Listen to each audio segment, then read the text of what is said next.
Sejumlah pelanggan listrik mengaku tagihan listrik mereka tiba-tiba naik. PLN beralasan penghitungan tagihan menggunakan rata-rata 3 bulan pemakaian terakhir.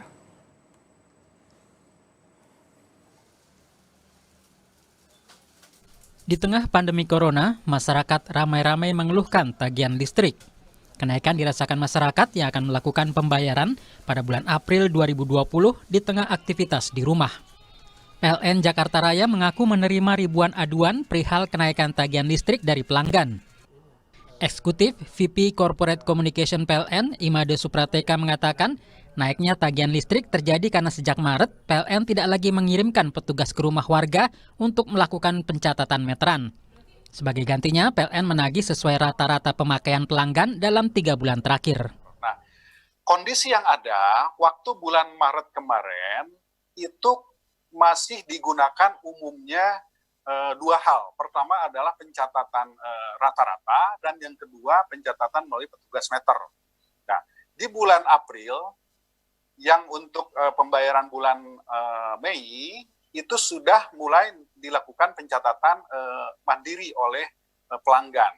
Namun demikian masih belum banyak. Secara statistik pencatatan swakelola itu masih di bawah 1%. Nah, di atas 50% masih menggunakan catat manual dan sekitar 40% menggunakan pencatatan rata-rata. Sejumlah pelanggan listrik mengaku sejak penerapan pembatasan sosial berskala besar PSBB, tagihan listrik rumah tangga meningkat hingga lebih dari 50%. Ya, karena kita aktivitas jadi di rumah terus kan. Nah, karena di rumah terus, ya semuanya pasti listriknya on semua, nyala kan. Kalau kita ada aktivitas seperti suami pergi kerja, saya juga ngantar anak sekolah, dari sampai sore pasti nggak ada kegiatan di rumah. Artinya anak-anak yang biasanya keluar dari pagi sekolah sampai jam 1, jam 2, kan terpaksa di rumah mau nggak mau AC itu nyala yang pasti. Terus televisi itu yang pasti itu dua komponen yang paling banyak perubahan penggunaan listriknya gitu aja. Sejak pandemi corona, pemerintah mengeluarkan sejumlah paket kebijakan ekonomi untuk membantu warga miskin. Salah satunya adalah pembebasan biaya langganan listrik hingga potongan harga.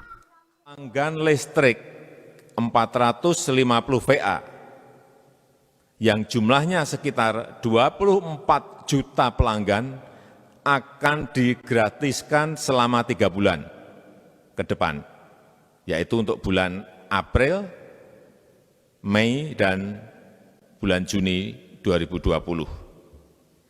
Sedangkan untuk pelanggan 900 VA yang jumlahnya sekitar 7 juta pelanggan akan didiskon 50%.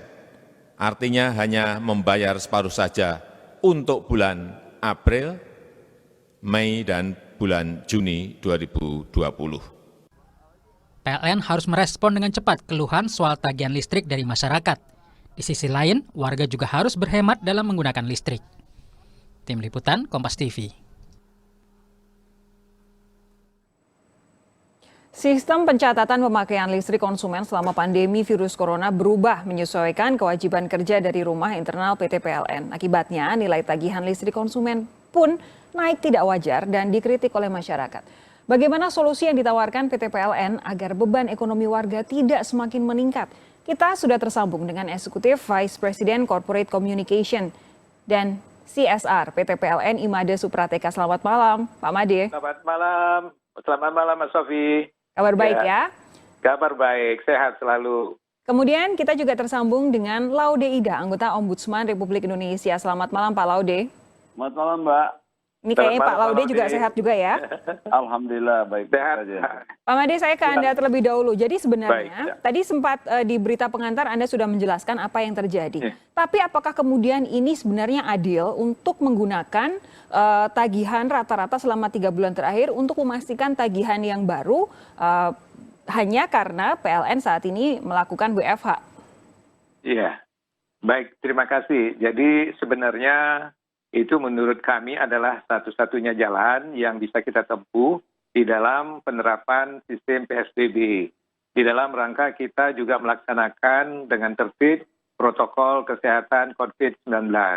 Agar kami juga bukan merupakan bagian dari penyebaran virus. Kita mencegah justru kepada seluruh masyarakat, khususnya pelanggan PLN, agar tidak terpapar oleh virus ini, sehingga kita mengurangi benar-benar kita melakukan upaya supaya tidak terjadi kontak. Karena kami mungkin kalau catat meter itu berjalan, minimal mereka melakukan pencatatan di 20 rumah yang berbeda. Nah ini akan menjadi perantara yang sangat subur jadinya kalau seperti demikian. Nah oleh karenanya kami mempertimbangkan bagaimana kita melakukan pendekatan terhadap tagihan listrik. Nah, biasanya kami melakukan pendekatan adalah dengan menggunakan rata-rata kebiasaan mereka mengkonsumsi listrik. Nah, untuk pentagihan pada bulan April atas tagihan listrik selama bulan Maret, nah ini kita menggunakan rata-rata 3 bulannya. Nah, katakanlah rata-rata mereka adalah 50 kWh setiap bulan, maka kita kenakan itu dulu, 50. Tentunya pasti ada deviasi, ada perbedaan. Nah, karena di bulan Maret itu kita sudah mulai melaksanakan PSBB. Di situ ada work from home selama 2 minggu sudah berjalan. Tentu di dalam 2 minggu ini intensitas masyarakat khususnya pelanggan itu sudah mulai naik kegiatannya di rumah. Jadi sudah ada kenaikan yang kira-kira sudah mulai menanjak tagihannya di situ. Gitu. Oke, jadi bolehkah saya simpulkan bahwa cara PLN kemudian menghitung tagihan listrik yang kemarin adalah dengan cara mengambil tagihan rata-rata selama 3 bulan kemudian ditambah sekian persen dengan asumsi bahwa memang ada penambahan? Iya, bukan. Jadi penambahan ini adalah memang real perbedaan realisasi konsumsi dengan menggunakan rata-rata tadi perbedaannya. Nah, realnya itu adalah katakan kepada bulan Maret itu sudah mulai terjadi kenaikan 20 kWh. Ternyata sementara Pak Made sebentar, ada gangguan dengan sambungan komunikasi kita. Silakan Pak Made, tampaknya sudah kembali baik. Sudah ya, oke. Jadi kami ulangi, jadi memang kita menggunakan rata-rata itu dulu sebagai upaya yang paling terdekat kita lakukan. Pada bulan Maret itu realisasi masyarakat pelanggan itu sebenarnya setelah penerapan WFH 2 minggu itu kapasitas penggunaan listrik mereka sudah mulai naik sebenarnya. Katakanlah selisihnya 20 kWh. Nah inilah yang tertinggal yang akan kami tanya kemudian yang tidak tercatat yang 20 ini karena kita menggunakan rata-rata di 50 ini. Gitu. Baik. Nah, gitu. Jadi bukan karena ada penambahan semata-mata gitu, tapi memang ada selisih pencatatan antara menggunakan rata-rata dengan realisasi yang ada di kWh meter. Nah, itu. Tapi begini, apakah Anda yakin PLN ketika mencatat ini tanpa ada kemudian petugas yang datang ke rumah dan tanpa warga sosialisasinya menyeluruh begitu sehingga warga mungkin tidak tahu mereka harus melaporkan sendiri meteran di rumah. Apakah Anda yakin bahwa apa yang ditagihkan oleh PLN itu benar-benar angka yang memang harus dibayarkan oleh pelanggan? Iya, kami yakin karena itu kumulatif. Itu kan tidak per bulan cut off gitu, tapi ini kan terus berjalan. Kumulatif selama 1 tahun terus angka itu bergerak gitu ya. Jadi kita melihatnya seperti itu kemudian. Nah, pada saat bulan Mei atas penggunaan pada bulan April itu tentu akan kelihatan lagi gitu ya. Jadi katakanlah penggunaan mereka selama 24 jam di rumah selama 30 hari pada bulan April itu mengakibatkan kenaikan yang cukup signifikan. Nah itu kalau itu sendiri saja terjadi pasti sudah ada pertanyaan gitu ya karena di luar kebiasaan pada bulan Januari, Februari, Maret gitu ya. Apalagi ada yang tertinggal pada tagihan bulan Maret tadi gitu ya pada ditagih waktu bulan April. Itu. Saya beralih ke Pak Laude-Ida. Pak Laude-Ida, betulkah laporan yang masuk kepada Anda dari masyarakat sesuai dengan apa yang disampaikan oleh Pak Made? Pertama, kemarin kami sudah 2 hari lalu 2 hari kemarin kami sudah rapat dengan Direktur Utama PLN juga di Dirjen Ketenaga Listrikan Kementerian SDM. Penjelasan ini adalah penjelasan seperti yang disampaikan kemarin. kami memahami ini memang, tapi laporan masyarakat, informasi ini bisa dikatakan katakanlah benar sepihak PLN, tapi memang harus dicek di lapangan. Pengaduan yang masuk di Ombudsman tidak seperti itu, tidak selamanya seperti itu. Misalnya saja, tidak ada peningkatan penggunaan listrik biasa saja, mereka tidak kerja di rumah, mereka keluar, mereka di luar tetap kerja seperti biasa, tetapi listriknya naik, tagihan listriknya naik. Ada yang lain juga, ada rumah kosong, justru itu tagihannya naik gitu. Tidak digunakan. Tentu harus dicek kebenaran itu. Ada fakta lapangan harus dicek. Tidak boleh ditaksir atau ditaksir oleh pihak PLN sepihak gitu. Itu catatan yang pertama. Sebenarnya kami sudah bahas lebih jauh dalam pertemuan kemarin, permintaan klarifikasi melalui virtual meeting seperti ini. Tetapi memang masih ada beberapa yang tersimpan yang perlu dijelaskan lagi oleh pihak PLN seperti yang tadi gitu.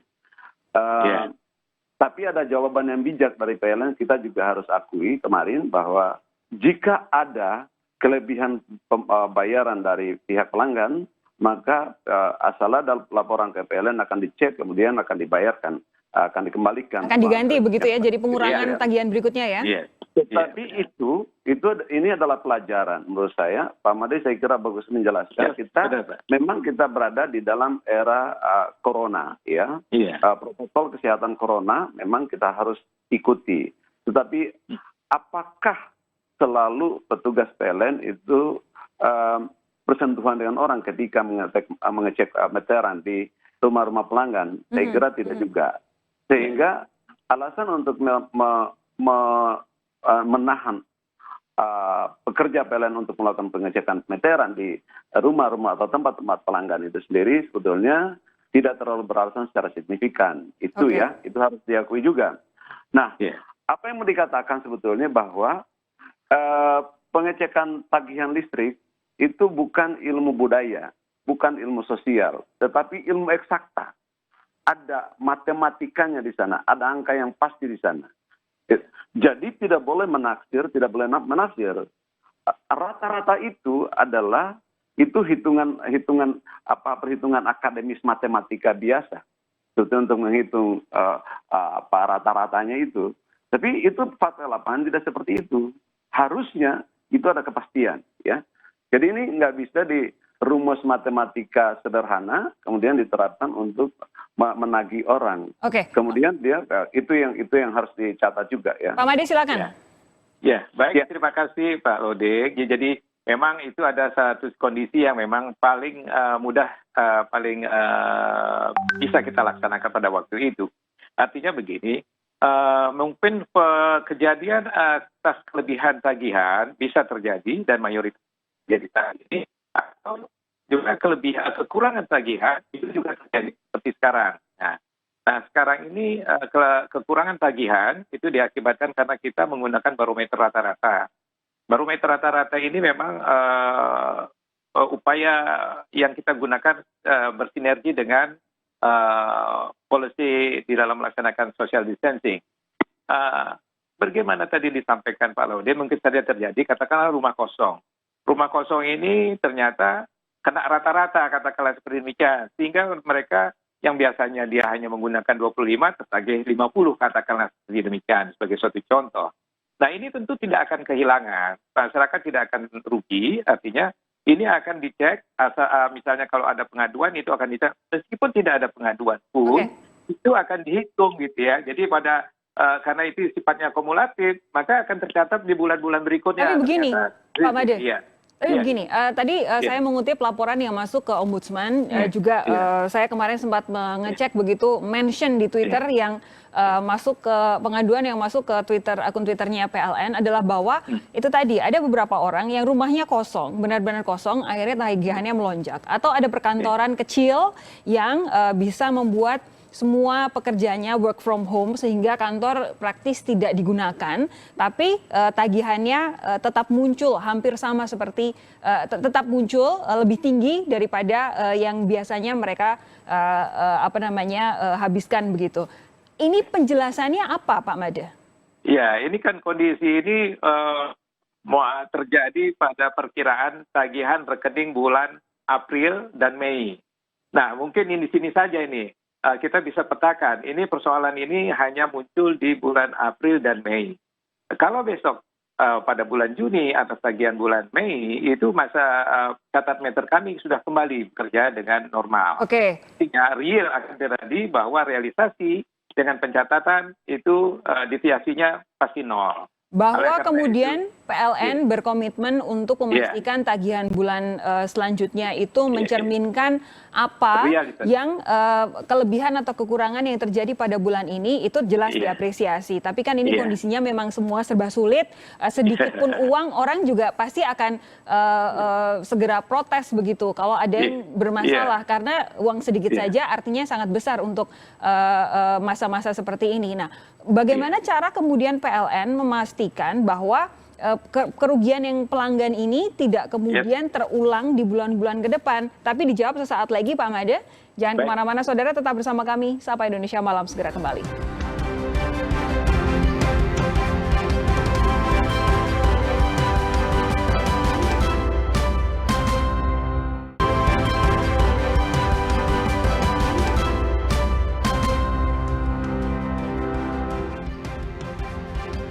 Saya masih bersama Laude Ida, anggota Ombudsman Republik Indonesia, dan Imade Suprateka, Vice President Corporate Communication PT PLN. Pak Made, tadi pertanyaan yang sempat saya gantung sebelum kita jeda iklan adalah bagaimana kemudian PLN bisa memastikan masyarakat tidak dirugikan untuk kali kedua pada nanti tagihan bulan ini, bulan Juni, atau kemudian kalau misalkan memang akan terus ada PSBB yang berlaku di wilayah Indonesia. Ya, Sophie, kami pastikan itu masyarakat, pelanggan itu sama sekali tidak dirugikan. Artinya memang ada kenaikan tagihan karena selisih pencatatan saja. Dan ini bersifat kumulatif, jadi sama sekali tidak ada dirugikan. Begitu pula yang misalnya mereka kelebihan tagihan. Kelebihan tagihan pasti akan kita perhitungkan ke depannya. Atau kalau misalnya memang mau ditindaklanjuti, kita tindaklanjuti seperti apa, gitu ya. Jadi prinsipnya itu sama sekali tidak merugikan masyarakat maupun pelanggan. Oke, lalu untuk pelaksanaannya mulai dari bulan ini sampai dengan ke depan seperti apa? Apakah ada petugas pencatat lagi? Iya, pasti. Petugas pencatatan meter kami itu akan bergerak lagi seperti mana biasanya, apalagi kalau memang sudah jelas PSBB sudah ditiadakan dan kami pasti akan melakukan itu. Dan kami memang sekarang ini sudah mempersiapkan diri benar-benar untuk memastikan kepada seluruh pegawai yang melakukan pencatatan meter agar tetap menggunakan protokol kesehatan dengan menggunakan APD yang lebih lengkap dengan berbagai alat-alat sanitasinya. Gitu. Pak Laude, tanggapan Anda dengan komitmen PLN seperti ini?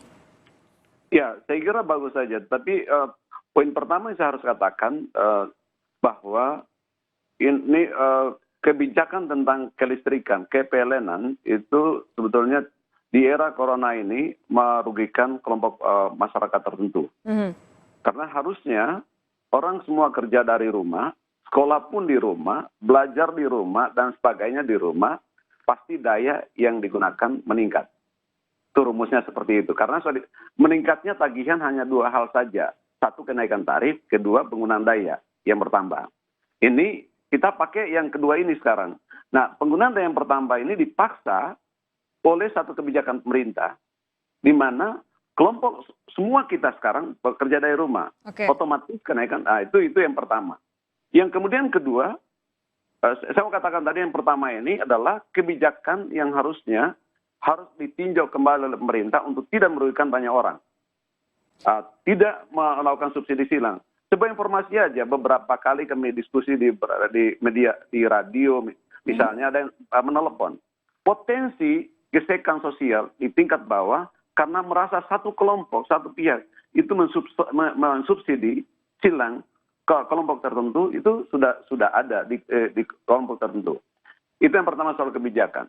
Yang kemudian kedua soal komunikasi ke publik. Harusnya sebelum melakukan memperlakukan tagihan berdasarkan angka rata-rata, tagihan rata-rata itu PLN mengumumkan secara luas. Ya. Itu. Yang ketiga, saya kira ini penting ya. Tidak lagi penjelasan bahwa petugas PLN itu harus kerja dari rumah tanpa melakukan pengecekan. Dengan itu berspekulasi namanya untuk melakukan tagihan ke masyarakat. Karena itu nggak mungkin itu kan datang ke rumah saya di sini, itu PLN nggak pernah tanya kami, dia lewat meteran selesai. Dan kalaupun ada dia pakai APD yang aman, kan nggak ada. Kan tidak selamanya, itu hanya pada saat tertentu saja. Jadi sekali lagi, ini jangan diulangi lagi seperti ini. Saya kira, meskipun alasannya, itu kan ada yang work from home itu adalah sektor-sektor tertentu saja. Tapi yang ini sektor pelayanan yang prima seperti ini, yang primer seperti ini, tidak bisa dilakukan oleh PLN dengan menggunakan alasan WFH seperti sekarang ini.